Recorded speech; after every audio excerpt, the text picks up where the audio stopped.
мен биліктің өкілінен жалғыз өзім екен. Енді мен Болат ағалар, Марат ағалар жақсы біледі. Біз тығыз жұмыс істеп келе жатырмыз осы 2 жылдың өкілдігінде. Ішкі саясат басқармасы ішіндегі үкіметтік емес, діни бірлестіктермен жұмыс істейтін бөлім бар, соның меңгерушісімін. Бұл жағынан өте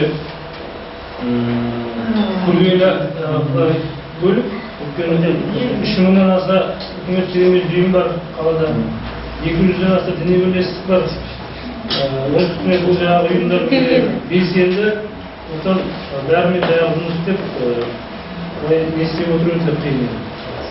Алажар қоғамдық қоры біраз жұмыс істеп жатыр, оны бәріміз білеміз, қала деңгейінде басшылық етеді. Жаңа әсіресе тіл саласында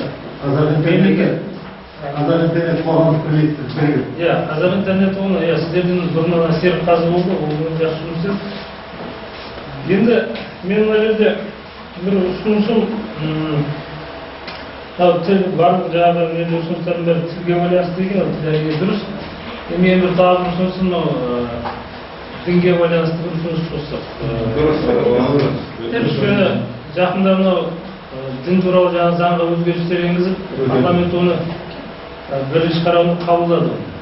Енді оны қайтадан жаңағы қарауы қайта жіберді. Енді осы заңның келер қабылдануын сұрасақ. Өйткені мынау жаңа мәтіндегі заң бұл негізінен өзіміздің ислам дінін қорғайтын сондай жақсы нелер бар.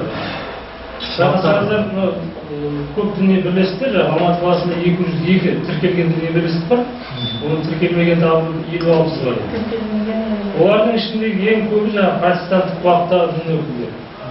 Яғни олардың бір құлығы мынау көп жұмысын қазақ тілінде жүргізеді. Халық арасында. Балаларын тартады, қазақша арнайы адамдар дайындаған кітаптарда бар, қазақша шығады.